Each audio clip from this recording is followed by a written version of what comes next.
मैं doctor Alka are देव, सहायक प्राध्यापक राजनीति शास्त्र, शासकीय महाविद्यालय अर्जुंदा से। आज हम द्वितीय MA राजनीति शास्त्र द्वितीय सेमेस्टर के प्रथम प्रश्न पत्र के 4th यूनिट में कार्ल मार्क्स के बारे में कुछ जानकारी। मार्क्स के साम्यवाद की विशेषताओं के अंतर्गत पहली जो विशेषता है द्वंद्वात्मक भौतिकवाद पर आधारित विचारधारा, अर्थात वाद, प्रतिवाद और संवाद। इसके अंतर्गत कार्ल मार्क्स ने कहा कि संघर्ष के माध्यम से कोई एक नई चीज जो हमारे सामने आती है या जो प्रोग्रेस हमको दिखाई देता है वह संवाद है और इसी के माध्यम से समाज में परिवर्तन होता है। दूसरा जो विशेषता है वो है पूंजीवाद का विरोध। तो कार्ल मार्क्स ने अपनी विचारधारा के अंतर्गत पूंजीवाद का पूरी तरह से विरोध किया है और इन्होंने ये कहा है कि पूंजी का केंद्रीकरण ही समाज में असंतुलन लाता है और एक वर्ग अमीर और एक वर्ग गरीब हो जाता है।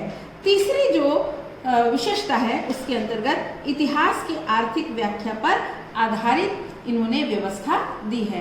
इन्होंने ये कहा है कि मानव इतिहास जो है वह क्रमिक विकास का इतिहास है और इसी क्रमिक विकास के माध्यम से आज मानव का विकास जो है यहाँ तक पहुँचा है। चौथा जो इन्होंने अपनी विशेषता के अंतर्गत बताया है वह है पूंजीवाद का हिंसात्मक व क्रांतिपूर्ण समापन, अर्थात इन्होंने वर्ग संघर्ष के बारे में कहा है कि एक दिन पूंजीपति और सर्वहारा वर्ग के मध्य अर्थात श्रमिकों के मध्य लड़ाई होगी, संघर्ष होगा और पूंजीपति वर्ग समाप्त हो जाएगा और समाज में सभी लोगों की स्थिति एक समान हो जाएगी।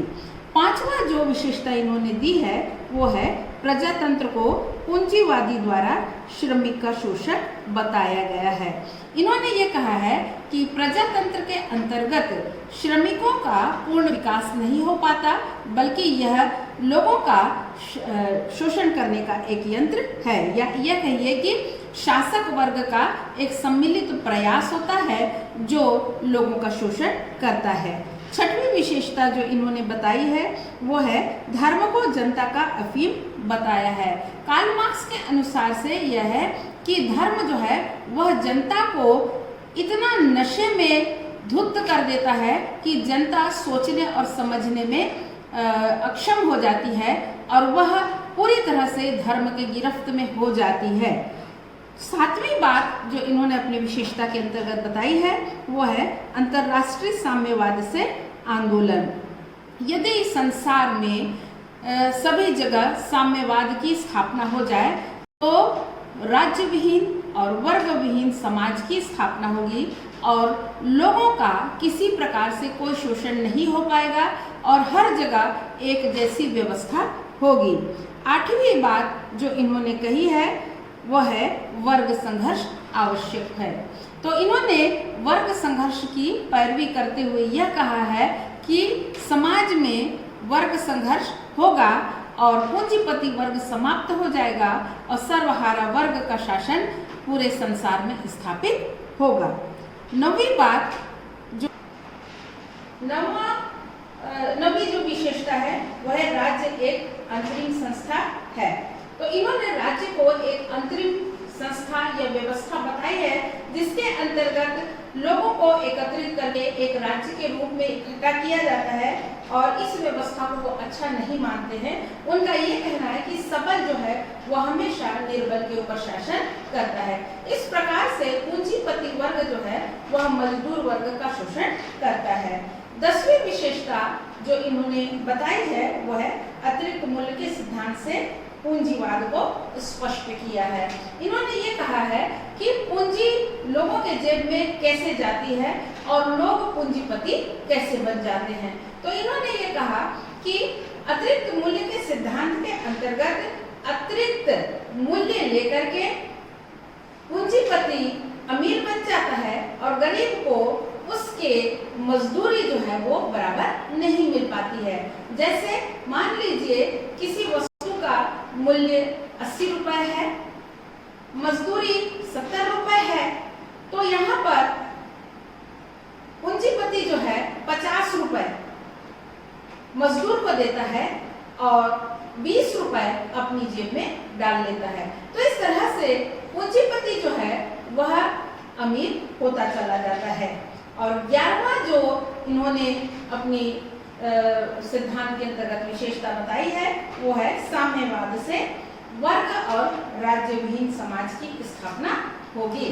तो इन्होंने ये कहा कि एक ऐसे समाज की स्थापना हमको करना है जहां पर राज्य का कंट्रोल लोगों के ऊपर ना हो और पूरे समाज के ऊपर सर्वहारा वर्ग का शासन हो और पूंजी का बंटवारा जो है सभी के मध्य समान रूप से हो।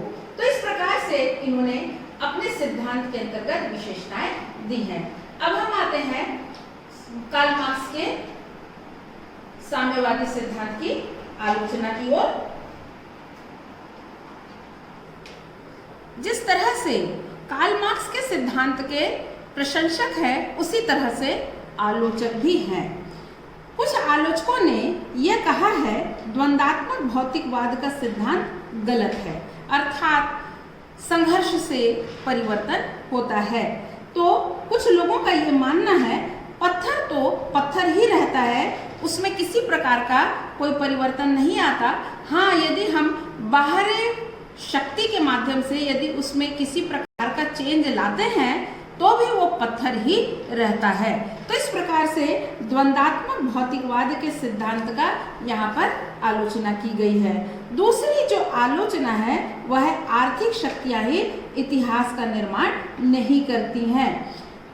हम इतिहास में देख सकते हैं कि केवल पैसा जो है वही इतिहास में परिवर्तन लाने वाला नहीं होता है।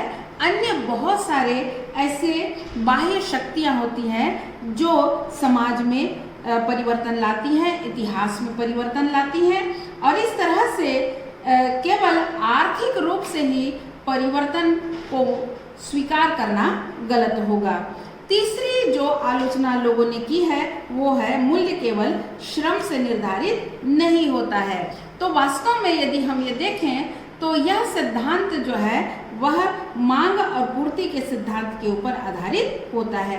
किसी भी वस्तु का मूल्य जो है बाजार में उसकी मांग और उसकी पूर्ति के ऊपर आधारित होता है। चौथा जो इसकी आलोचना है राज्य विहीन समाज की स्थापना। तो यह कब आएगा, कैसे आएगा, इसके बारे में अब तक हमें कोई भी प्रमाण नहीं मिला है और न ही आज तक ऐसी कोई परिस्थितियां आई है जिससे कि राज्य विहीन समाज की स्थापना की जा सके। पांचवा जो इसकी आलोचना की गई है, आज तक पूंजीपति व श्रमिक का संघर्ष नहीं हुआ है। तो यदि हम कालांतर में ये देखें तो आज तक पूंजीपति वर्ग जो है उसमें और श्रमिक वर्ग में कोई ऐसा संघर्ष नहीं हुआ है जिससे कि कार्ल मार्क्स के इस सिद्धांत की पुष्टि होती हो, क्योंकि मजदूर पूंजीपति की आवश्यकता है और पूंजीपति मजदूर की आवश्यकता है। तो दोनों एक दूसरे के पूरक हैं और दोनों एक दूसरे के लिए सुविधाएं उपलब्ध करा करके तालमेल के साथ अपना कार्य कर रहे हैं। कार्ल मार्क्स ने धर्म को अफीम बताया है जो कि सही नहीं है। नेहरू जी का कहना है कि धर्म के बिना मानव व्यवहार अस्थायी है और न ही इसमें कोई आदर्श आ पाता है और यह मूल्यों से भी वंचित हो जाता है, क्योंकि धर्म हमें मूल्यों की शिक्षा देते हैं और यह अनिवार्य है। धर्म एक मार्गदर्शक के रूप में होता है जो लोगों को सही और गलत में फर्क करना सिखाता है। सातवां जो इसकी आलोचना की गई है वह है इतिहास का गलत विश्लेषण किया गया है। तो कार्ल मार्क्स के द्वारा से जो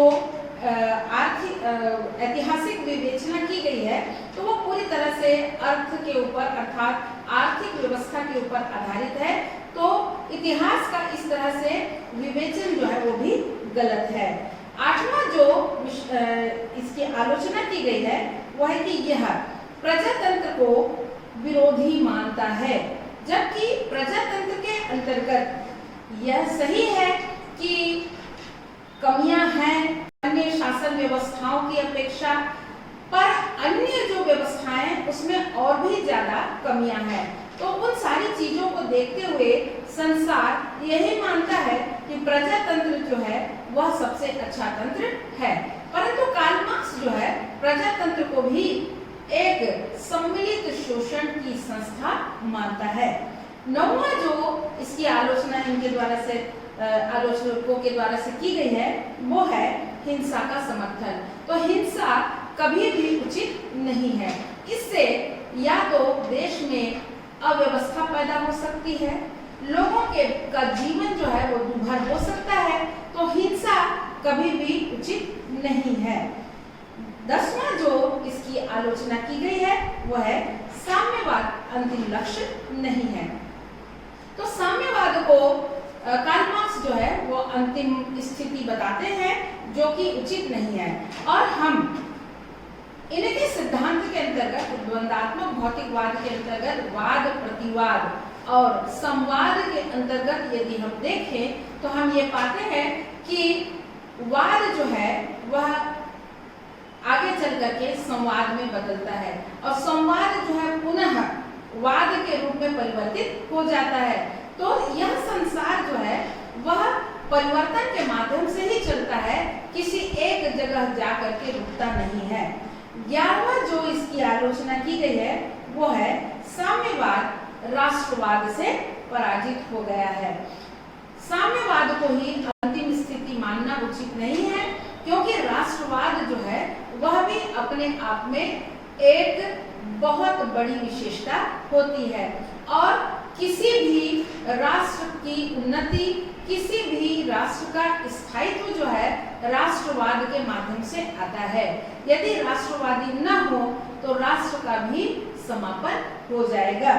12वां जो इसकी आलोचना की गई है वो है वर्ग विभेद में विश्वास करना। तो वर्ग विभेद जो है यह समाज के लिए घातक है और इसके कारण से अनेक प्रकार की समस्याएं और कुरीतियां जो है वो पैदा होती हैं। धार्मिक कुरीतियां जो है यह भी वर्ग विभेद के माध्यम से आता है। तो इसलिए वर्ग विभेद जो है यह भी उचित नहीं है। तो इस प्रकार से कार्ल मार्क्स के सिद्धांत की आलोचना यहाँ पर की गई है।